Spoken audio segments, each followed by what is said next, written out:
90 के दशक में जिनकी कॉमेडी पर पूरा देश हंसता था, जिनके डांस और अंदाज के करोड़ों दीवाने थे, वही हीरो नंबर 1 एक वक्त जिंदगी के सबसे मुश्किल दौर से गुजर रहे थे। गोविंदा ने सालों बाद अपनी जिंदगी का वो दर्द बयां किया जिसे सुनकर उनके फैंस भी भावुक हो गए।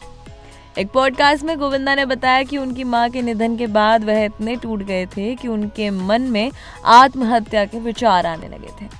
आखिर ऐसा क्या हुआ था कि सुपरस्टार गोविंदा जिंदगी से ही हार मानने की स्थिति में पहुंच गए थे? गोविंदा ने हाल ही में एक पॉडकास्ट में अपनी जिंदगी और करियर से जुड़े कई अनसुने किस्से शेयर किए। इसी बातचीत के दौरान उन्होंने अपनी मां निर्मला देवी के निधन को याद किया और बताया कि उस वक्त उनकी जिंदगी पर क्या असर पड़ा था। गोविंदा अपनी मां के बेहद करीब थे। निर्मला देवी खुद एक मशहूर शास्त्रीय गायिका और अभिनेत्री थी। 15 जून 1996 को मां के निधन के बाद गोविंदा पूरी तरह टूट गए थे। उनके मुताबिक मां को खोने के बाद वह गहरे दुख और अकेलेपन से गुजर रहे थे। गोविंदा ने बातचीत में बताया कि उस दौर में उनके मन में आत्महत्या के विचार आया करते थे। उन्होंने अपनी मां को याद करते हुए बताया कि वह नर्मदा नदी में जाकर अपनी जिंदगी खत्म करने के बारे में सोचते थे। ये बात उस गोविंदा की है जिसे उस दौर में देश का सबसे बड़ा एंटरटेनर माना जाता था।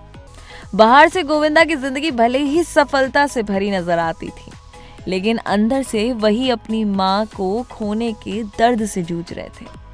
उनकी ये बात सामने आने के बाद फैंस भी भावुक हो गए। गोविंदा की पत्नी सुनीता आहूजा भी कई मौकों पर बता चुकी हैं कि गोविंदा अपनी मां के बेहद करीब थे और आज भी उन्हें याद करते हैं। गोविंदा के लिए परिवार हमेशा उनकी जिंदगी का सबसे मजबूत सहारा रहा है। ऐसे मुश्किल दौर में परिवार का साथ उनके लिए बेहद अहम रहा।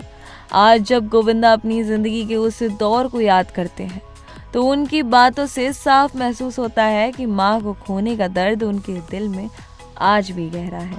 अगर गोविंदा के फिल्मी करियर की बात करें तो उन्होंने साल 1986 में इल्जाम से बॉलीवुड में कदम रखा था। पहली ही फिल्म से उन्होंने दर्शकों का ध्यान खींच लिया।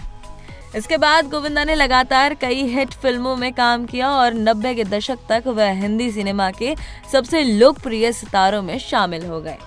उनका डांस, कॉमिक टाइमिंग और स्क्रीन पर अलग अंदाज उनकी सबसे बड़ी पहचान बन गया। धीरे धीरे उन्हें बॉलीवुड का हीरो नंबर 1 कहा जाने लगा।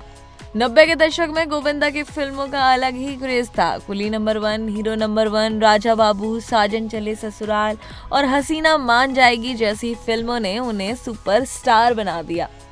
उनके गाने, डांस स्टेप्स और कॉमेडी आज भी लोगों को याद है।